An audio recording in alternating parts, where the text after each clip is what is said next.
YTN 라디오 김우성의 생생경제. 애청자 여러분 안녕하십니까. YTN 뉴스 FM 김우성 PD입니다. 10월의 마지막 날 안타까운 뉴스도 또 분주한 뉴스들도 많은 날입니다. 유독 코스피, 한국 증시의 상승은 꾸준한 뉴스로서 각광받고 있습니다. 전문가들은 일부 잘 되는 IT 업종의 힘이다. 곧 3천을 넘길 황소장세다. 이런 평가부터 금리나 국제정세를 봤을 때 위험도 있다. 이런 평가까지 나오고 있습니다.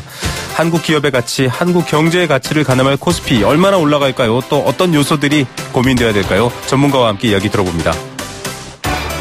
경제라는 말 뒤에는 힘들다라는 말이 평균적으로 붙는 것 같습니다. 가계부채 대책까지 나오고 고금리 시대 원리금 상환 부담 이야기도 나오고 있는데요. 은행은 웃고 있습니다. 3분기 당기 순이익부터 누적 실적을 봤더니 전년 대비 수십 % 올랐습니다. 앞으로 실적은 더 좋아질 거다 이런 얘기까지 나오고 있습니다. 빌려주는 돈 대출과 받는 돈 예금의 금리차로 낸 수익인데요. 전문가들은 어려운 가계 상황에서 박리담의 이자 수익보다는 경제에 도움이 되는 생산적 금융을 하라 이렇게 지적하고 있습니다. 전문가와 함께 문제점 따져봅니다. 경제 도미노 시간에는 미국의 통화정책, 경제정책의 핵심인 연준 의장 관련된 이야기 최백은 교수와 함께 정리해드립니다. 2017년 10월 31일 화요일 김우성의 생생경제 지금 출발합니다.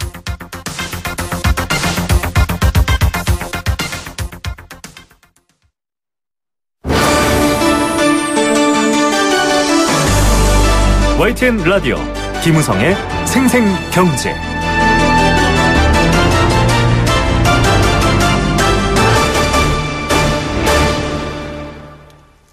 네, 첫 번째 생생 인터뷰입니다. 코스피가 사상 처음으로 2,500선을 돌파한 채 장마감을 했었죠. 2,500선을 이제 꾸준히 넘고 있고요.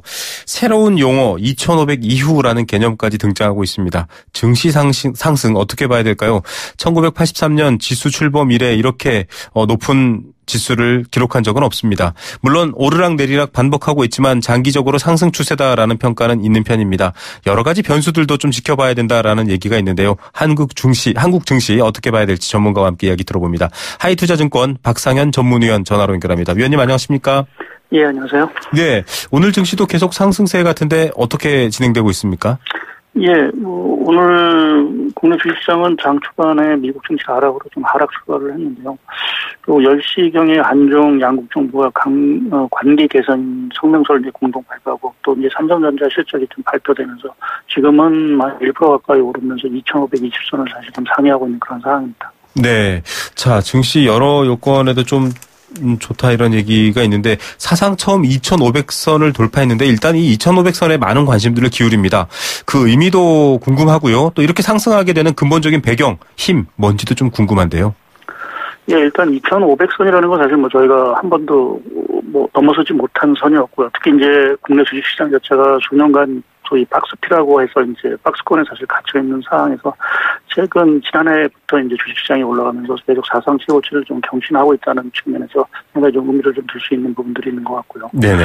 그리고 이러한 상승 배경에 가장 기본에 깔린 거는 아무래도 이제 주식시장 입장에서 보면 기업 이익의 어떤 강한 증가라고 좀 봐야 될 것 같습니다. 네. 삼성전자를 필두로 한 주요 기업들의 이익 자체가 상당히 좀 많이 상승을 하고 있고요. 그러한 이익 상승 배경에는 사실 한 10년 만으로 이제 평가가 되고 있는 선진국과 이머징 경기가 동반 회복되고 있고 또 국내도 보면은 3분기 성장률 자체가 서프라이즈를 했듯이 올해 성장률 자체가 무난하게 이제 3%를 좀 상회할 수 있다는 이러한 경제 펀더멘탈의 어떤 개선 그리고 지난해부터 이제 본격화되기 시작한 4차 산업 투자 사이클로 인한 어떤 반도체 산업의 호황, 거기에 이제 사드 리스크 완화, 또 최근에 이제 금리가 상승하면서 자금들 자체가 채권 시장에서 주식 시장으로 이동하는 소위 이제 로테이션 현상, 네. 이러한 것들이 종합적으로 맞물리면서 주식 시장이 좀 강한 상승 랠리를 좀 이어가고 있는 것 같습니다. 예, 여러 배경들이 있는데 일단은 이 증시가 그냥 2,500선을 운 좋게 넘은 게 아니라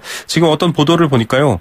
23.5% 주가 상승률을 보면서 이게 세계 증시 호황이 이끈 미국보다도 앞선다. 탑5라고 하는데 그 정도면 어느 정도 수준으로 저희가 지금 한국 증시 상승세를 가늠할 수 있을까요? 예, 올해 상승세로만 본다고 한다면 거의 제가 전 세계 주가를 다 체크해보면 거의 1, 2위를 다툴 정도의 어떤 주가 상승폭을 올해 기록하고 있지 않나 보고 있습니다. 예, 굉장히 세계적인 수준에 비교해 봤을 때도 높은 수준이다. 그런데 이제 여러 가지 강세 앞서도 설명해 주셨지만 일단 IT 업종, IT 대장주 중심의 강세에도 얘기하고 있는데 반도체 호황이 뭐 언제까지 사이클이 이어질까에 대한 회의부터 시작해서 이게 빈익빈 부익부다. 특정 주는 잘 되지만 여전히 배고픈 주들이 있다. 뭐 이런 평가들도 있던데요. 어떻게 읽어야 됩니까? 예, 뭐 말씀하신 대로 이제 뭐 반도체만 사실 호황이 아니냐라는 이제 말씀을 할 수가 있긴 하지만 그래도 국내 경기 또 뭐 주식시장 입장에서 본다면 이제 반도체 특히 이제 IT라는 게 우리나라 경제의 어떤 근간을 사실 좀 이루는 부분들이고요. 네. 뭐 대표적으로 수출 증가를 보더라도 뭐 반도체 수출 자체가 올해 한 50% 이상 급신장하면서 올해 전체 수출 증가를 좀 유지를 했는데요.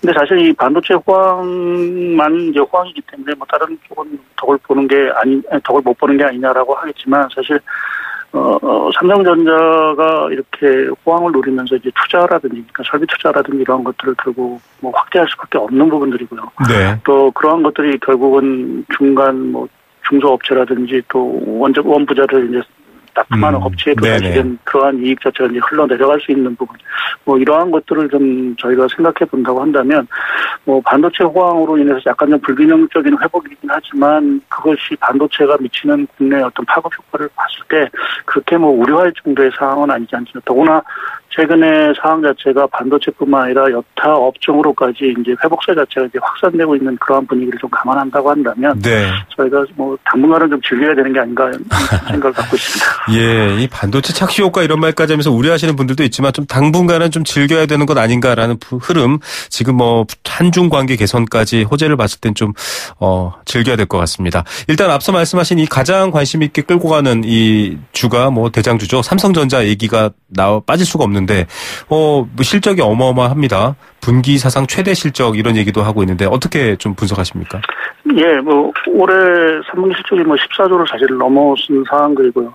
올해 뭐 연간 이익 자체도 뭐 사상 최고치를 결국 뭐 엄청난 이익을 사실 좀 볼 것 같습니다. 그래서 이러한 반도체상 뭐 호조 또 슈퍼 사이클로 사실 저희가 이제 얘기를 하고 있는데요. 이러한 사이클 자체가 좀 당분간 유지되지 않을까라는 쪽에 좀 생각을 하고 있습니다. 그것은 뭐 다들 많이들 얘기하시면 4차 산업혁명과 관련된 투자 확대 분위기가 사실 좀 이어지고 있는 상황들이고요. 이제 거기에 가장 핵심이라고 할 수 있는 게 아무래도 반도체이기 때문에 그리고 이 반도체 가격이라든지 또 물량이라든지 이런 것들 자체가 계속해서 좀 증가할 수 있다라고 보면 내년에도 삼성전자의 어떤 실적 개선이라는 것 자체가 좀 이어질 수 있는 부분들이고요. 또 한 가지 제가 지적하고 싶은 거는 사실 뭐 이게 우리나라만의 이러한 현상이냐라고 보면 사실 세계적인 지금 공통적인 현상, 미국 같은 경우도 보면은 페이스북이라든지 뭐 구글이라든지 이러한 소위 이제 저희가 빵이라고 얘기를 하는데 그러한 대표적인 IT라든지 인터넷 업종의 주가들 자체가 상당 부분 주식시장을 견인하고 기업 이익을 좀 견인하고 있는 이러한 상황, 이러한 현상 자체가 국내에도 사실은 좀 삼성전자로 대변되는 반도체 업종에서 사실 좀 나타나고 있는 게 아닌가 보고 있습니다. 예. 자, 뭐 중국도 반도체 굴기라고 해서 이제 가시화하겠다라고 했지만 아직까지 이 선도 업체들을 따라잡을 수 있을까?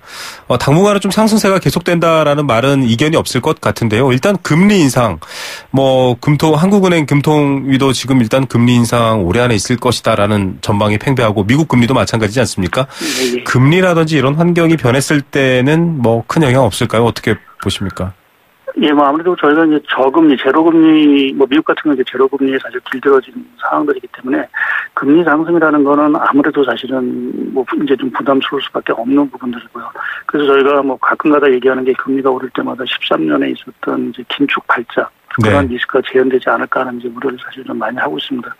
근데 좀 다행스러운 거는 사실 지금 미국의 금리 상승이라는 게 뭐 여러 가지 이유도 있긴 하지만 결국 경기가 좋아서 사실은 좀 올리는 부분들이고요. 또 국내 역시 뭐 3분기 성장률에서 확인됐듯이 국내 성장률 자체가 상당히 좀 좋은 흐름을 좀 가고 있는 이러한 상황들이기 때문에 결국 그 경기가 좋아서 금리가 올린다고 하면 결국 그러한 리스크 자체는 어느 정도는 저희가 좀 누르고 갈 수 있는, 그러니까 금리 상승에 대한 부담감 자체를 조금은 좀 떨쳐버리고 경기 펀더멘털에 좀 집중해서 주식시장이라든지 경기 자체가 움직일 수 있는 가능성이 있지 않을까 좀 보고 있습니다. 네, 뭐 급격한 변화라고 한다면 뭐 긴축 발작 같은 말씀하셨던 여러 가지 충격들이 있겠지만 아직은 좀 살펴봐야 될 상황이 많을 것 같습니다. 뭐 신흥국 내에서 우리나라 비중 감소에 대한 주의도 좀 지적이 되고 있습니다. 뭐 여러 가지 아무래도 자금 흐름 때문일 텐데요. 이런 부분은 어떻게 해석하십니까? 예, 뭐 저희가 이제 그동안 그런 얘기들 사실 우리나라 이제 성장률도 많이 이제 좀 저하고 뭐 경쟁력이 없어진다라는 쪽에서 이제 그런 얘기들이 좀 있었던 부분들인 것 같은데 네. 다행스러운 건 이제 4차 산업이라는 부분 자체가 새롭게 부상을 하고 거기에 중심이 사실 반도체 IT라는 부분인데 전 세계적으로 이러한 업종이 상대적으로 강한 국가가 사실 우리나라인 부분들이기 때문에 당분간 이러한 분위기가 좀 이어진다고 한다면 외국인 자금 역시 당분간 국내로 사실은 좀 계속 좀 유입이 될 수 있는 그 사항들이 아니겠느냐라는 쪽에 좀 생각을 하고 있습니다. 다만 이제 북한발 지정학적 리스크 이런 것도 여전히 잠재적인 리스크로 좀 남아있긴 하지만 네. 최근에 전반적인 글로벌 환경으로 봐서는 뭐 그렇게 과도하게 우려할 필요는 좀 없지 않을까 좀 보고 있습니다. 예, 뭐 연일 이 비행기가 날아다니고 미사일이 나오고 하던 안보와 경제가 묶여 있다라고 했는데 또 잠잠해지고 말씀하셨던 것처럼 장기 호흡으로 봐야 될 것 같네요. 전체적인 경기 회복 상황도 좀 봐야 될 것 같습니다. 경제 성장률 뭐 이대로 가면 3.1, 3.2까지 갈 수 있다 이런 좀 기분 좋은 전망도 나오고 있고 IMF도 마찬가지인데요. 이 회복세와 우리나라 경제 회복세도 전체적으로 다 좀 좋은 방향으로 돌아섰다 이렇게 판단 내려도 될까요? 어떻게 보십니까? 예, 뭐 말씀하신 대로 좀 IMF도 내년 성장률을 전 세계 성장률보다 사실 좀 좋게 보고 있는 상황들이고요. 그 가장 중요한 게 그동안은 사실 뭐 미국만 좋다 뭐 이렇게 일부 지역만 사실은 국가나 이러한 쪽이 좋았는데 최근에 글로벌 경기 흐름을 보게 되면 선후진국을 가리지 않고 다 동반해서 사실 좀 좋아지고 있습니다. 그래서 성장의 질도 사실 좀 좋아지고 있는 상황들이기 때문에 네. 그렇게 보면 국내 수출 경기 자체가 상당히 수혜를 받을 수 있는 부분들이 있고 또 계속 강조드리지만 이러한 설비 투자라든지 이런 것들 자체가 상당 부분 지속이 될 수 있고 또 네네. 거기에 사드 리스크 자체가 완화되면 내년도 국내 소비 경기에도 사실 좀 일조할 수 있는 부분 자체는 국내 경기 회복에 사실 좀 긍정적인 신호로 좀 봐야 될 것 같습니다. 네, 성장의 질이 좋아지고 있다. 뭐 낙수 효과 관련된 기대 심리 이런 것들도 좀 가시화를 생각해 볼 만하다. 이런 판단 분석을 내려주셨고요. 끝으로 한중 관계 좀 개선된다 이런 얘기 나왔지 않습니까? 저희가 지난 사드 보복 때문에 굉장히 어려운 부분들이 많았는데 그런 관련된 뭐랄까요? 기업 활동, 주식 이런 것들도 좀 좋아진다라고 봐야 될까요? 예, 저희가 뭐 무턱대고 뭐 낙관론을 필 수 있는 상황은 아니긴 하지만 뭐 그래도 한중 간에 뭐 이러한 공동 성명이 나오고 또 한중 정상회담 자체가 뒷재가 된다라고 하면 사드 리스크 관련된 부분 자체가 상당 부분 좀 완화가 될 수 있는 부분들이 있고 특히 이제 북한 리스크와 관련돼서도 그다음 이제 군사적 위험 이런 것들 자체가 조금은 누그러지고 대화 국면으로 좀 넘어갈 수 있는 가능성도 열리고 있다는 점에서 보면 좀 그동안 눌렸던 어떤 그런 국내 사드 관련 주식들 자체가 조금은 좀 활기를 띨 가능성이 있다고 좀 봐야 될 것 같습니다. 네, 정말로 좀 여러 경제 상황 또 기업들의 실적, 증시 관련해서는 좀 계속 웃을 수 있었으면 좋겠다라는 바람이 있습니다. 오늘 말씀 감사드립니다. 예, 감사합니다. 하이투자증권 박상현 전문위원이었습니다. YTN 라디오 김우성의 생생경제. 네, 함께 느끼는 우리 경제 공감사전입니다. 여러분과 함께 경제와 관련된 여러 가지 이야기들 또 인터뷰에서 등장했던 여러 가지 이슈들 이 의견을 나눌 수 있고요. 여러분들의 의견 소개하는 그런 코너입니다. 참여 코너고요. 단문 50원, 장문 100원의 정보 이용료 부과되는 샵 0945번 문자로 참여하실 수 있습니다. 참여해 주시면 추첨을 통해서 도심 속 꿈의 놀이터 일산 원마운트에서 워터파크 스노우파크 이용권 선물로 보내드리고 있습니다. 오늘의 공감사전 주제는 바로 예대금리차입니다. 말을 좀 풀어서 보면 알 수 있겠죠. 예금과 대출의 금리 차이. 예, 이게 바로 사실은 은행의 수익이 되는 건데요. 대출 금리에서 예금 금리를 뺀 걸 말합니다. 예대 마진이라고도 부릅니다. 마진이라는 말은 뭐 수익을 남기는 걸 얘기하니까요. 은행에서는 대출 금리가 예금 금리보다 항상 높습니다. 은행도 역시 돈을 벌어야 되기 때문입니다. 은행의 기본적인 자금 조달 바로 예금인데요. 여기에 자금 운용은 대출로 하게 되겠죠. 즉 돈을 맡고 그 맡은 돈을 빌려줌으로써 그 사이에서 이익을 만들어내고 있습니다. 그런데 예대 금리 차가 늘어나면서 금융기관의 수입은 늘어나는데 반면에 돈을 빌리거나 돈을 맡긴 사람들은 별로 이득을 못 보는 상황이 된다. 이런 비판들이 나오고 있습니다. 예대 금리 차 지금 여러 가지 수치들이 발표되고 있는데요. 최대 수준으로 치솟고 있다 이런 평가가 나오고 있습니다. 저희가 이어질 두 번째 인터뷰에서 은행들의 최대 실적 그런데 반면에서 가계의 원리금 부담 또 이자 부담에 대한 부분들 좀 구조적인 문제 어떤 것들이 있는지 한번 분석해 보도록 하겠습니다. 여러분들도 은행에 예금하고 또 대출하고 이런 분들 계시는데요. 이 차이에 대해서 은행과 나 왜 내가 조금 더 불리하지 이런 생각 드실 수도 있을 텐데요. 의견 많이 보내주시면 저희가 인터뷰 중에 전문가와 함께 이야기 녹여내도록 하겠습니다. 여러분들의 의견 기다립니다.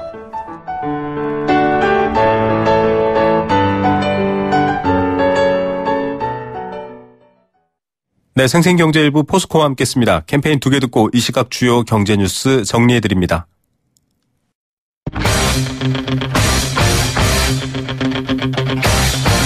지금 가장 뜨거운 경제 소식. 경제 톱 뉴스.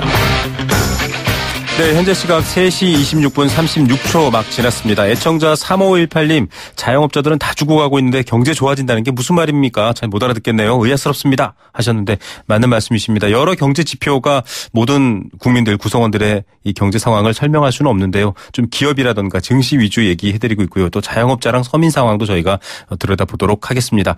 이 시각 가장 뜨거운 경제 톱 뉴스 알아보겠습니다. 비즈니스워치 김춘동 기자입니다. 안녕하십니까? 네, 안녕하세요. 네, 여러 가지 증시 얘기도 했지만 지금 국내 산업 생산, 투자, 소비 지표 증가세로 돌아섰네요. 네, 통계청이 9월 산업활동 동향 통계를 발표를 했는데 지난달에 국내 전체 산업 생산량이 한 달 전보다 0.9%가 늘었습니다. 8월에는 줄었다가 이제 반등을 한 건데요. 이 제조업이 꾸준히 증가세를 이어갔고 이 서비스업 생산이 1.3%나 늘면서 좀 증가세를 주도를 했습니다.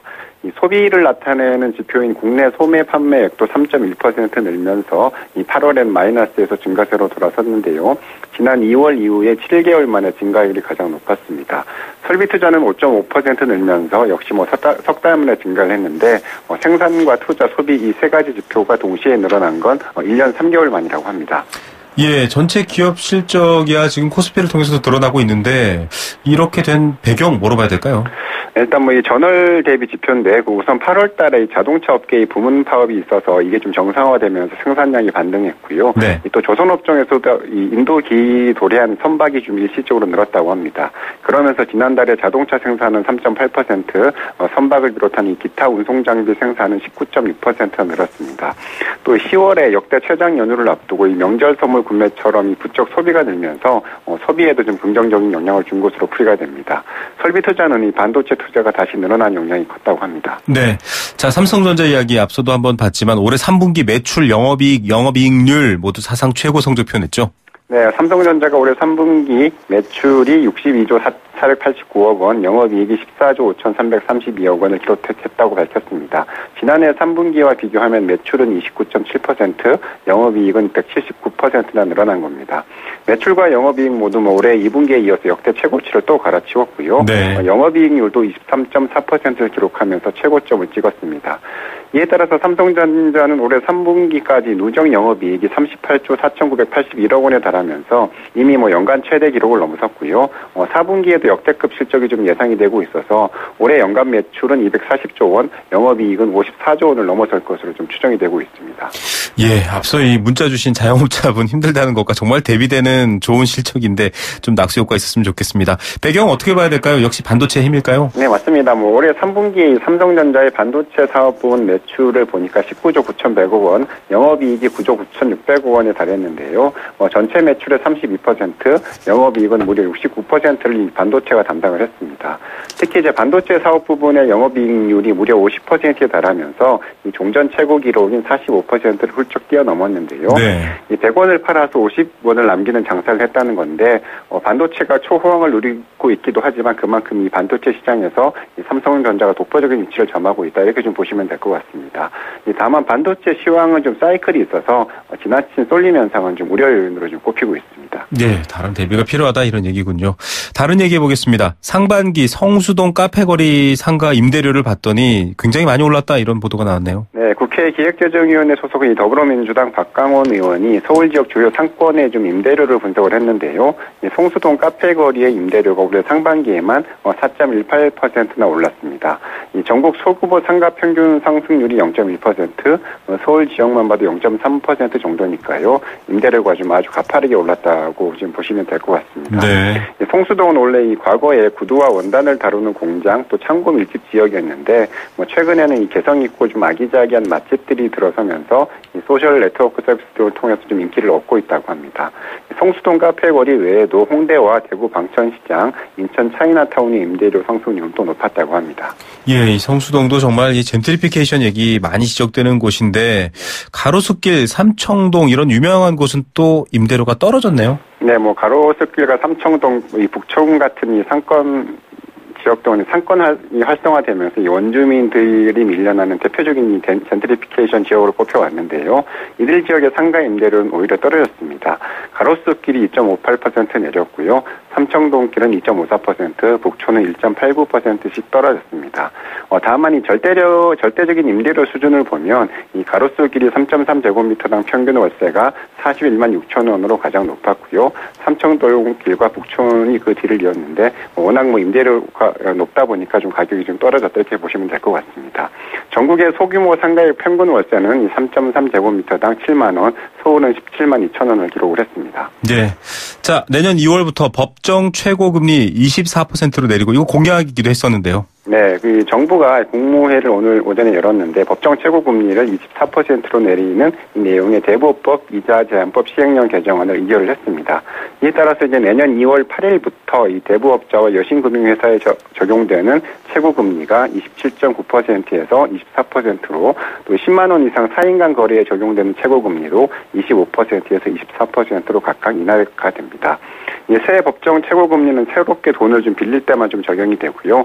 기존 대출 계약에는 소급 적용이 되지 않습니다.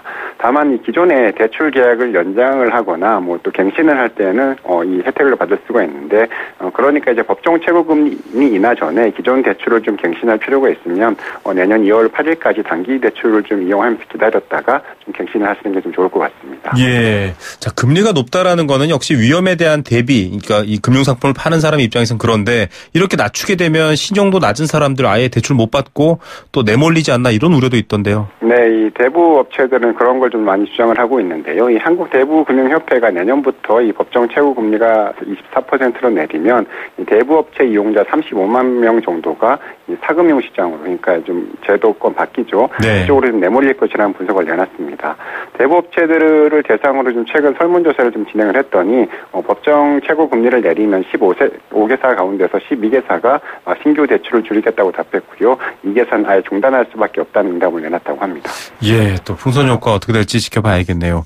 자, 흥미로운 분석이 하나 있네요. 맞벌이보다는 헛벌이가 또 교육 수준이 낮을수록 아이들을 많이 낳는다 이런 분석이 나왔다고요? 네, NH투자증권 100세 시대 연구소의 보고서인데요. 그 맞벌이를 하는 신혼부부의 평균 출생아 수를 보니까 0.82명에 그친 반면에 이 헛벌이는 1.01명으로 헛벌이가 0.2명 정도 좀 더 많았습니다. 외벌이는 아무래도 이 경제적으로는 맞벌이보다 좀 못한데 더 많은 시간을 출산과 육아에 좀 투자를 할 수 있기 때문으로 좀 풀이가 되고 있습니다. 네. 또 이 3명 이상의 다둥이를 출산하는 경우를 좀 보니까 이 중조리아가 26%로 가장 많았고 고졸은 13%, 대졸 이상은 7%에 그쳐서 이 학력이 높을수록 아이를 좀 덜 낳는 것으로 나타났습니다. 아이를 전혀 낳지 않는 비율도 이 중졸이하와 고졸은 각각 9%와 7%대에 그친 반면에 대졸 이상은 13%를 좀 못 돌았습니다. 예.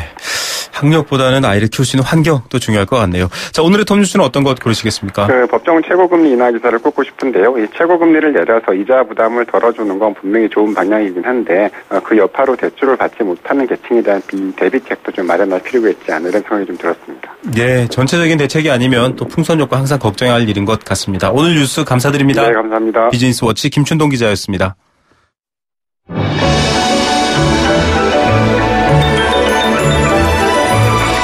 오늘의 경제를 들여다보는 시원한 창. YTN 라디오 김호성의 생생경제 생생 인터뷰. 네, 두 번째 생생 인터뷰입니다. 판매자와 구매자, 고객과 회사 보통 관계가 평등해야겠죠. 그런데 고객이 왕입니다. 이런 곳도 있지만 왕까지는 바라지도 않습니다. 고객을 을로 만들어서는 안 될 텐데요. 은행과 금융상품에서는 항상 이런 문제가 오랫동안 제기돼 왔습니다.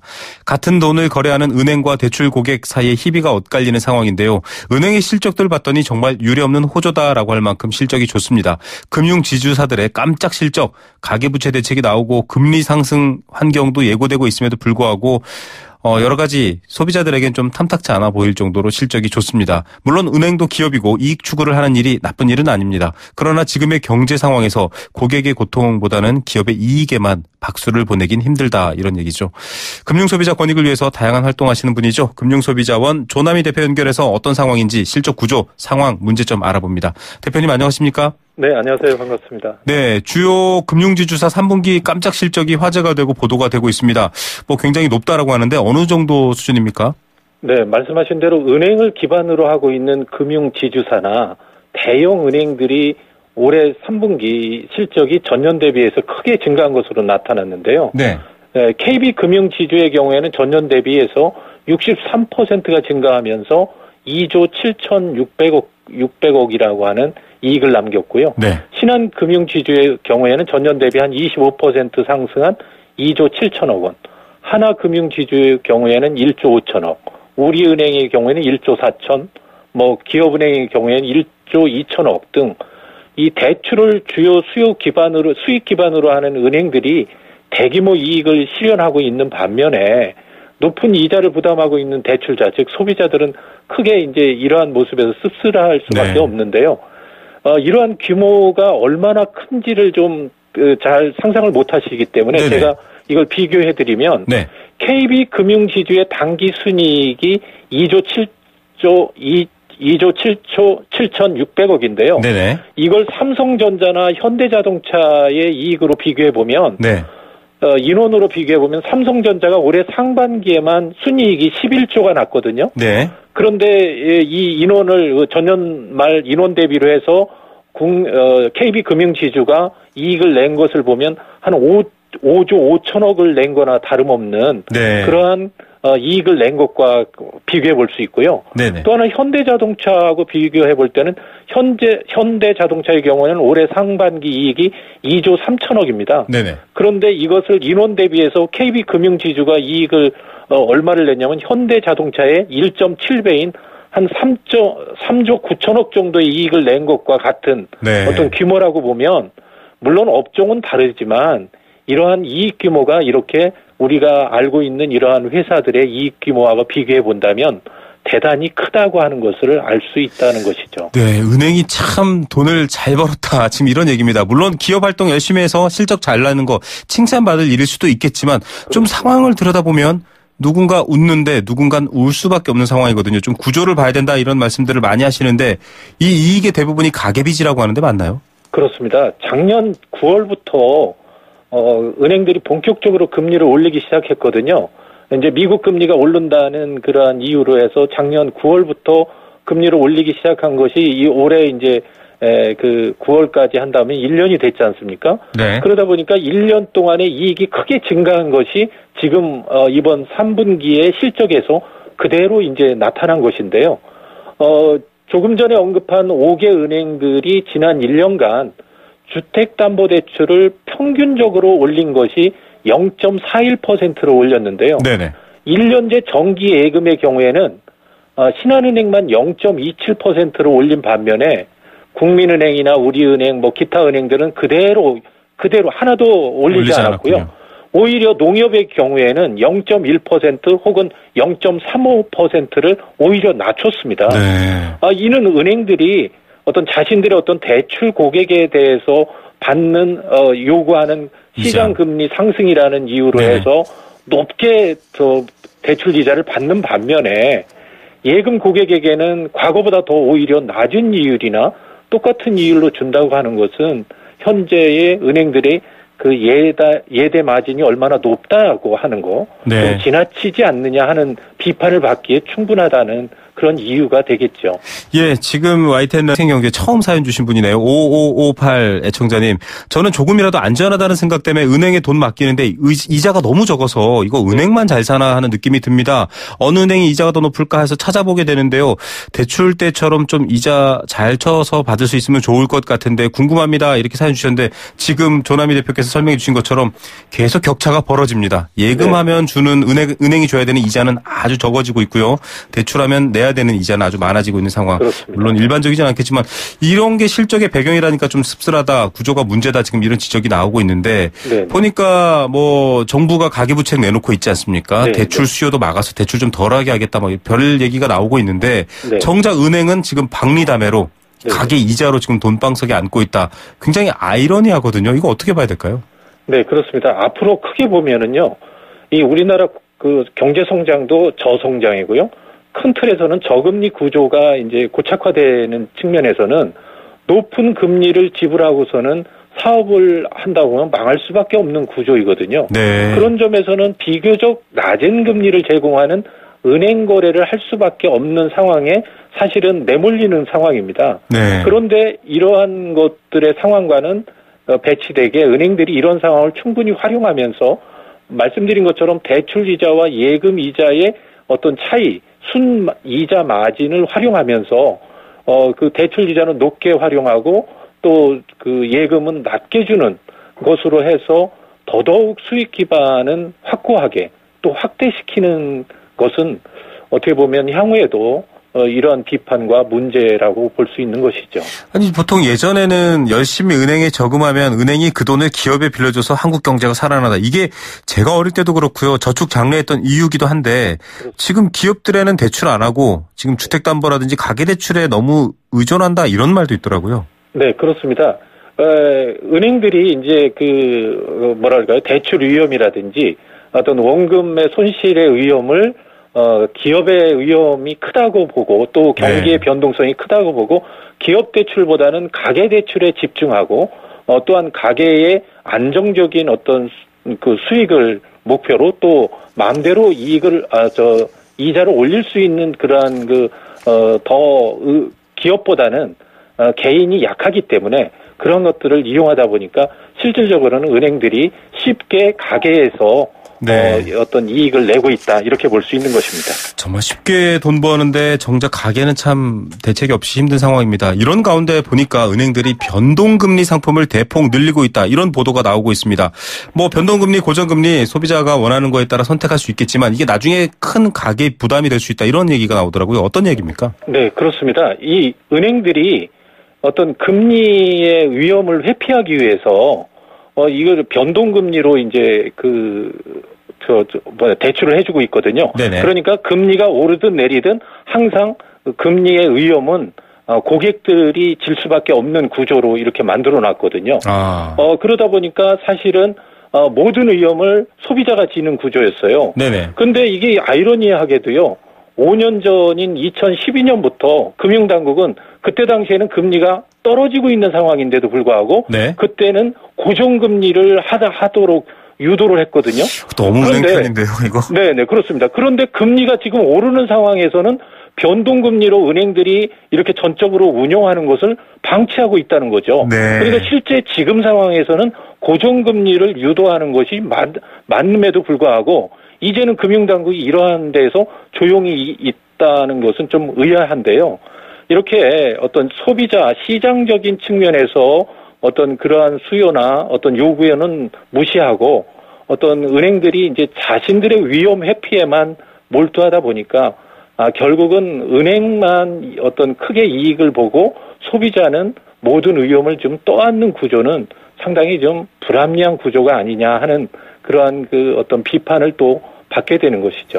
예, 은행이 이렇게 어떤 이익, 물론 은행 입장에서는 은행은 일반 회사와 달라서 리스크, 그러니까 위기 관리를 잘해야 된다라는 논리도 있겠지만 네네. 지금처럼 이렇게 매 상황마다 언제는 고정금리 하라고 했다가 언제는 변동금리 하라고 했다가 또 당국은 이걸 지켜보고 있는 상황. 지금 3066님은 많이 화가 나셨습니다만 이렇게 말씀까지 하셨습니다. 예대마진 제한법을 제정해서 은행을 좀 못하게 해야 된다. 이런 법까지 만들라는 의견까지 주시고 계시는데 말씀하셨던 것처럼 이 좀 뭐랄까요 불합리한 구조, 즉 이자나 여러 가지 은행과 고객이 거래함에 있어서 고객의 목소리는 전혀 통로가 없거든요. 그렇습니다. 여러 가지 예금 금리를 좀 올리라라던가 아까 말씀하셨던 것처럼 고객에게 리스크를 전가하지 말고 좀 리스크를 나눌 수 있는 변동금리나 고정금리 어떤 선택을 좀 같이 얘기하자가 아니라 좀 너무 은행 위주로 되어 있다 이런 비판인데 이거 결국 제도나 좀 정부 앞서 3066님처럼 좀 법이라든지 이런 걸로 나가야 되지 않나요? 어떻습니까? 네, 그렇습니다. 그러니까 은행들이 이제 전적으로 어떤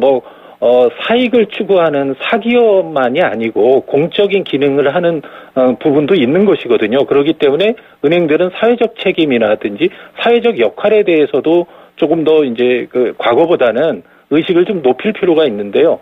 지나치게 이제 은행 중심으로 자금 조달 구조가 고착화되다 보니까 은행들의 어떤 이런 독과점 구조의 폐해가 고스란히 지금 어떤 국민 소비자들이 지금 지고 있거든요. 그렇기 때문에 이런 독과점 구조라든지 또한 말씀하신 대로 이자를 예대 마진을 좀 제한한다든지 하는 이런 것들을 모니터링을 해서 시장 금리와 같이 오르게 하고 또 예금 금리도 오르게 하는 이러한 그 시장의 지배 그렇게 움직이는 네. 어떤 이런 합리적인 금리 체계가 운용되도록 하는 그런 감독 체계를 좀 강화할 필요가 있다고 봅니다. 네, 고객의 목소리가 좀 들어가야 될 것 같습니다. 3359님, 은행에 맡겨두는 모두 빼야겠네요. 이렇게 문자 주셨는데요. 저도 은행의 어떤 정기능 또 은행의 여러 가지 역할을 박수 쳐드리는 사람이지만 이런 고객들의 목소리 좀 들어주셨으면 하는 바람 오늘 인터뷰에 덧붙여 봅니다. 오늘 말씀 감사드립니다. 네, 감사합니다. 네, 금융소비자원 조남희 대표였습니다.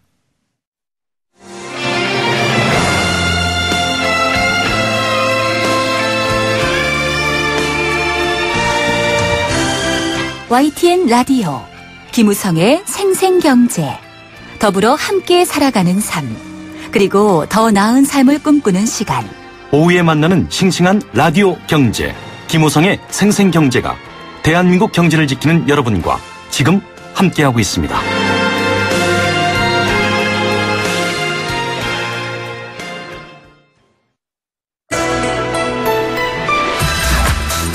세계 경제가 내 주머니 속으로 경제 도미노. 네, 여러 가지 좋은 상황을 또 지적하시는 분들 또 가게와 자영업자분들 어렵다라는 상황 복잡한데요. 여기에 꼭 나비의 태풍을 만드는 나비의 날개짓 같은 미국의 금리 상황 또 봐야 될 것 같습니다. 나비는 아니지만 아주 큰 나비죠. 네, 오늘도 경제도미노 건국대학교 경제학과 최백은 교수 연결해서 얘기 듣습니다. 교수님 안녕하십니까? 네, 안녕하세요. 네, 미 연준 의장 경제뉴스에 항상 핵심으로 등장하는 정말 대통령급인 인물인 것 같습니다. 이 트럼프 대통령이 이미 지명했다 이렇게 알려지고 있거든요. 파월 연준 이사 어떻게 봐야 될까요? 어떤 분입니까? 이분은 기본적으로 이제 변호사지만요. 네. 변호사지만은 그 변호사로서 직접적으로 활동하기보다는 그러니까는 월가에서 투자은행이라든가 사모투자펀드 등에서 쭉 일해왔었습니다. 네. 그리고 80년대 후반에 공화당 대통령을 지냈었던 조지 부시 대통령 시절에 재무차관도 했었고요. 네네. 그런 점에서 월가에 굉장히 친월가적인 어떤 인사지요. 네. 자, 이 경제학 박사학위를 가지지 않은 첫 의장 지금 이런 보도들이 나오고 있는 상황인데요. 인물을 비둘기파 혹시 이런 얘기가 나오고 있습니다. 안전한 선택이었다 이런 평가가 나오고 있는데 성향을 어떻게 좀 파악하면 좋을까요? 기본적으로 트럼프 행정부의 이 통화 정책과 관련해서 연준과 관련해서요. 네. 가지고 있는 시각은 크게 두 가지로 이제 우리가 생각을 해야 됩니다. 하나는 뭐냐면 이제 금융위기 이후에 이제 그러니까는 오바마 행정부에서 금융에 대한 규제를 좀 강화시킨 게 있지 않습니까? 네. 그래서 소위 도드 프랭크법이라고 하는데 이거를 이제 트럼프는 좀 이제 그러니까는 다시 와해시키겠다는 입장이고요. 규제를 이제 대폭 이제 그러니까 완화시키겠다는 입장이고요.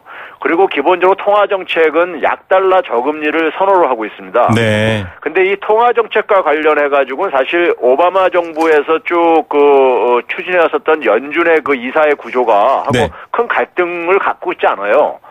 그러니까 제니 옐런 같은 경우도 보게 되면은 기본적으로 이 긴축에 대해서는 굉장히 신중한 행보를 해왔었거든요. 네네. 그래서 지금 현재 FOMC 미국 그러니까 FOMC 위원회 그러니까 이사들이 대부분이 사실은 신중한 입장이기 때문에 네. 통화 정책과 관련해서는 트럼프가 크게 걱정할 필요가 없고요. 네. 그러다 보니까는 그동안에 주로 이제 그러니까 연준 의장으로 이제 거론됐던 사람들을 이렇게 보게 되면요. 심지어 제니 옐런 현 의장도 그러니까 거기 한때 포함됐었거든요. 아, 네. 그 이유는 결국 뭐냐면은 제니 옐런의 어떤 통화 정책의 기조가 크게 트럼프가 원하는 거하고 이렇게 배치가 되지 않는다고 보는 거죠. 네. 그런 점에서 현재의 그러니까는 이 이사의 구조가 통화 정책과 관련해 가지고는 그렇게 불만이 없을 거고요.